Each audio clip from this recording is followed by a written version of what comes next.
दोस्तों, एक सवाल पूछता हूं। क्या आपने कभी सोचा है इस दुनिया में ऐसी जगहें भी हैं जहां इंसान जाना तो चाहता है, लेकिन पहुंचने के बाद लगता है यार गलती हो गई। ऐसी जगहें जहां जमीन बादलों से ऊपर है, जहां पहाड़ की दीवारें इतनी खड़ी हैं कि नीचे देखते ही पैर कांपने लगते हैं, जहां जंगल इतना घना है कि सूरज की रोशनी भी रास्ता भटक जाती है। आज हम ऐसी 10 जगहों की बात करेंगे जो इस पृथ्वी पर हैं, लेकिन लगती हैं किसी दूसरे ग्रह की। ये हैं इम्पॉसिबल प्लेसेस, धरती के सबसे चरम कोने। और एक बात, इन जगहों में से कुछ के बारे में जानकर आप सोचेंगे, भाई ये जगह असली है? हाँ, असली है, और हम इसे साबित करेंगे। जिजू मोनेस्ट्री। चलिए शुरुआत करते हैं एक ऐसी जगह से जहां भगवान सबसे पहले उठते हैं। जिजू मोनेस्ट्री तिब्बत का एक बौद्ध मठ जो समुद्र तल से लगभग 4800 मीटर की ऊंचाई पर बसा है, मतलब माउंट एवरेस्ट की बेस कैंप से भी ऊंचा। यहाँ के भिक्षु हर सुबह जब उठते हैं तो उनके नीचे बादल होते हैं। सोचिए, जब हम बादल देखकर कहते हैं कितना सुंदर, तो ये लोग बोलते हैं हाँ वही हमारे पड़ोसी हैं। लेकिन यहाँ पहुंचना कोई मजाक नहीं है। इस मठ तक जाने का रास्ता पथरीला, ऑक्सीजन से भरपूर नहीं बल्कि ऑक्सीजन से खाली है। इतनी ऊंचाई पर हर सांस एक जीत होती है। यहाँ पहुंचने वाले तीर्थयात्री कई बार चक्कर आने, सिर दर्द और उल्टी जैसे लक्षणों से गुजरते हैं, जिसे माउंटेन सिकनेस कहते हैं। फिर भी सदियों से भिक्षु यहाँ रहते आए हैं। क्यों?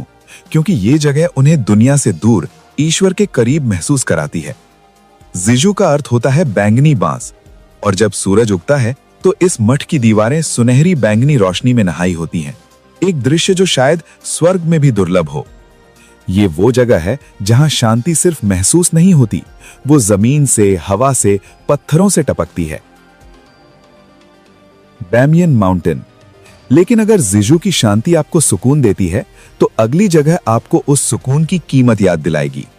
अफगानिस्तान का बामियन वैली, जिसे हम बामियन माउंटेन के नाम से जानते हैं। ये वो घाटी है जहां कभी 2 विशाल बुद्ध की मूर्तियां खड़ी थीं, 55 मीटर और 38 मीटर ऊंची, पहाड़ की चट्टानों को काटकर बनाई गई।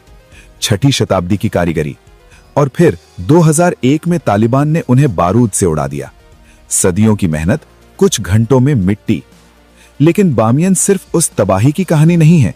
ये पहाड़ों की गोद में बसी एक ऐसी जगह है जो सिल्क रोड का हिस्सा रही है, जहां से कभी व्यापारी, विद्वान और सेनाएं गुजरी हैं। यहाँ की बंदे अमीर लेक्स, 5 नीले झरनों की एक श्रृंखला, अफगानिस्तान का पहला नेशनल पार्क है।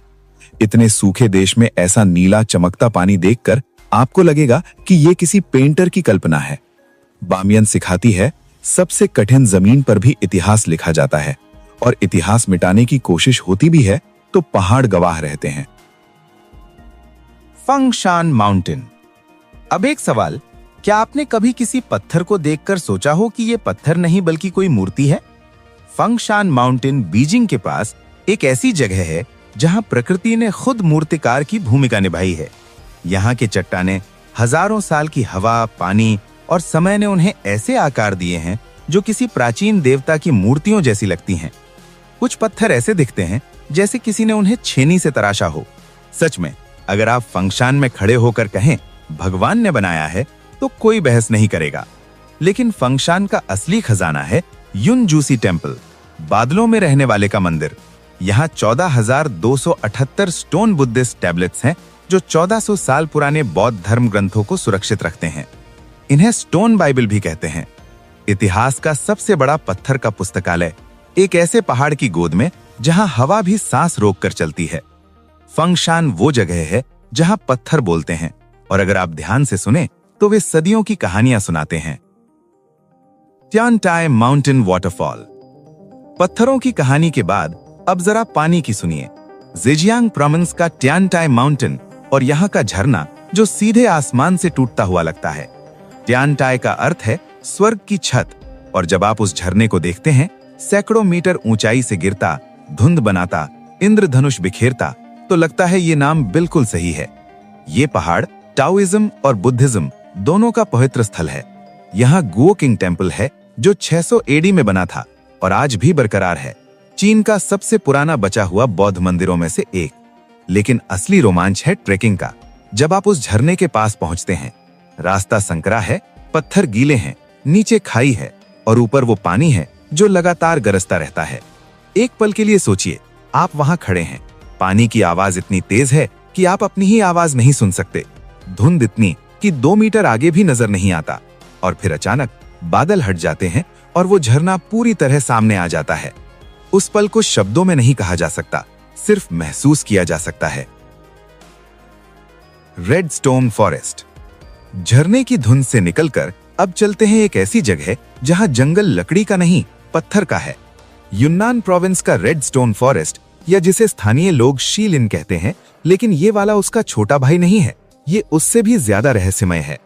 270 मिलियन साल पहले जब ये इलाका समुद्र की तलहटी था, चूना पत्थर की परतें जमा हुई, फिर भूकंपों और वर्षा ने उन्हें तराशा, और आज जो बचा है वो है लाल रंग की विशाल शिलाओं का जंगल। इस जंगल में घुसने के बाद रास्ता खो जाना बहुत आसान है। चारों तरफ पत्थर की दीवारें, ऊपर एक छोटी सी नीली आसमान की झलक, और ये एहसास कि आप जमीन पर नहीं, किसी और दुनिया में हैं। ये लोग, यूनान की आदिवासी जनजाति, इस जंगल को पवित्र मानते हैं। उनकी मान्यता है कि यहाँ पूर्वजों की आत्माएं रहती हैं।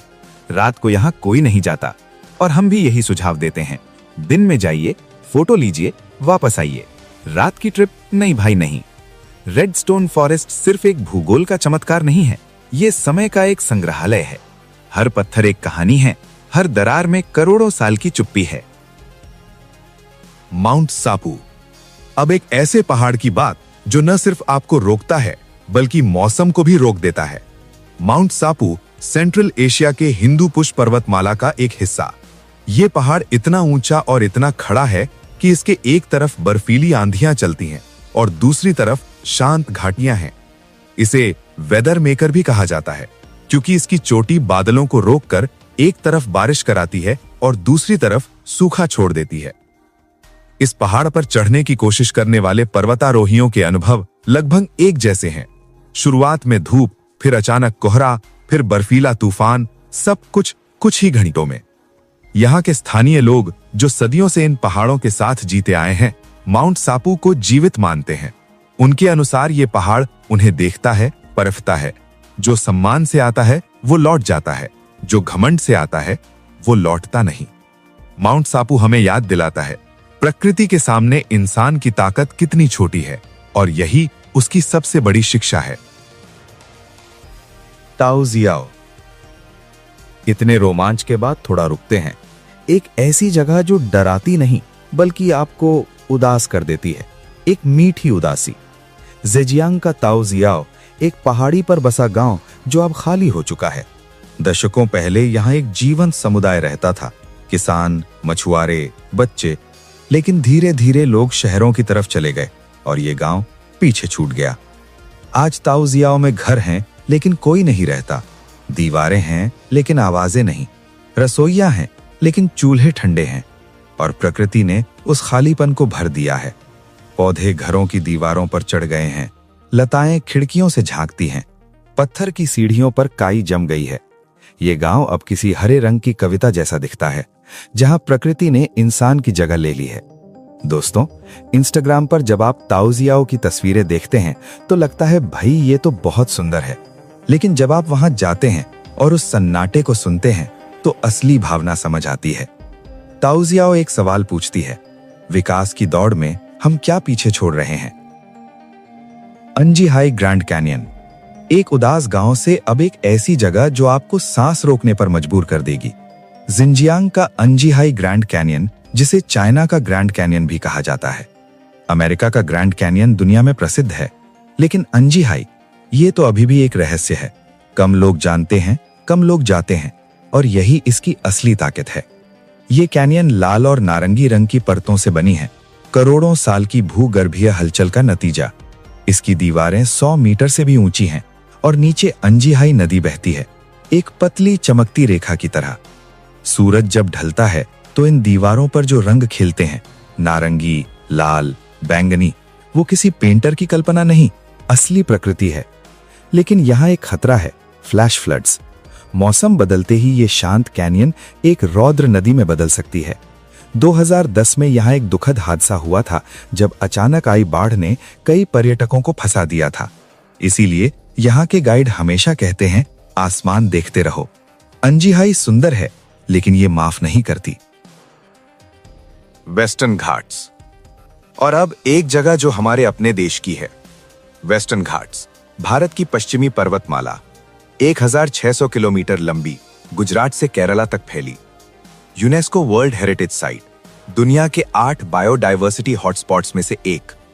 दोस्तों, इस पर्वतमाला में 5000 से ज्यादा प्रजातियों के फूल पौधे हैं, 139 स्तनपायी प्रजातियां, 508 पक्षी और 179 उभयचर, जिनमें से कई सिर्फ यहीं पाए जाते हैं, पूरी दुनिया में और कहीं नहीं। ये वही पहाड़ियां हैं जो मॉनसून को रोकती हैं, पश्चिम से आने वाले बादलों को थाम लेती हैं और भारत के आधे हिस्से को पानी देती हैं। लेकिन, और ये बहुत जरूरी है, वेस्टर्न घाट्स खतरे में हैं।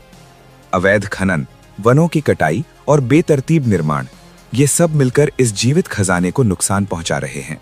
कस्तूरी रंगन कमेटी की रिपोर्ट बताती है कि अगर हमने अभी नहीं सोचा तो आने वाली पीढ़ियों को ये सिर्फ किताबों में मिलेगा। वेस्टर्न घाट्स हमारी जिम्मेदारी है। ये सिर्फ एक इम्पॉसिबल प्लेस नहीं है, ये एक अमूल्य संपत्ति है। 99 ली ऑफ लुओजी माउंटेन। और अब आखिरी जगह, जो सबसे कठिन है, जो सबसे रहस्यमय है, जो सबसे ज्यादा अविश्वसनीय है, सिचुआन का लुओजी माउंटेन और इसकी वो लेजेंडरी ट्रेल जिसे 99 ली कहते हैं। ली एक चीनी दूरी की इकाई है, एक ली लगभग 500 मीटर, तो 99 ली मतलब करीब 50 किलोमीटर। लेकिन ये 50 किलोमीटर कोई साधारण रास्ता नहीं। ये ट्रेल लुओजी माउंटेन के ऊपर से गुजरती है, जहां हर मोड़ पर एक नया खतरा है। संकरे पत्थर के रास्ते, एक तरफ खड़ी चट्टान, दूसरी तरफ गहरी खाई और बीच में एक इंसान। लुओजी माउंटेन को माउंटेन ऑफ 10,000 फ्लावर्स भी कहते हैं, क्योंकि यहाँ 3000 से ज्यादा प्रजातियों के पौधे हैं। वसंत में ये पहाड़ फूलों की चादर ओढ़ लेता है, लेकिन वही रास्ते जो फूलों से सजे लगते हैं, असल में बेहद खतरनाक हैं। ये लोगों का ये पवित्र पहाड़ रहा है सदियों से। वे इसे फादर माउंटेन कहते हैं, और जैसे एक कठोर पिता होता है, ये पहाड़ भी आपको आसान रास्ता नहीं देता। लेकिन जो लोग 99 ली पूरा करते हैं, वे एक अलग ही इंसान बनकर लौटते हैं। वे बताते हैं कि इस ट्रेल पर एक पल ऐसा आता है, शायद आधी रात में, जब सितारे करीब लगते हैं और दुनिया बहुत दूर, जब आपको लगता है कि आप अकेले नहीं हैं। ये पहाड़ आपको तोड़ता है, फिर जोड़ता है। दोस्तों, आज हमने 10 जगहों की यात्रा की। एक मठ से जो बादलों के ऊपर है, एक कैनियन से जो चुप है लेकिन खतरनाक है, एक गांव से जो खाली है लेकिन बोलता है, और एक ट्रेल से जो आपको बदल देती है। ये इम्पॉसिबल प्लेसेस सिर्फ भूगोल के चमत्कार नहीं हैं, ये हमें याद दिलाती हैं कि ये दुनिया अभी भी रहस्यों से भरी है, कि अभी भी ऐसी जगहें हैं जहां इंसान छोटा पड़ जाता है, और कि यात्रा सिर्फ पांव से नहीं, दिल से होती है। अगर आपको ये वीडियो पसंद आया तो लाइक जरूर करें, और अगर आप इन जगहों में से किसी एक पर जाना चाहते हैं, कमेंट में बताइए। मैं भी बहुत उत्सुक हूं जानने के लिए। सब्सक्राइब करें, क्योंकि अगली बार हम जाएंगे और भी इम्पॉसिबल जगहों पर। तब तक यात्रा करते रहिए दिल से।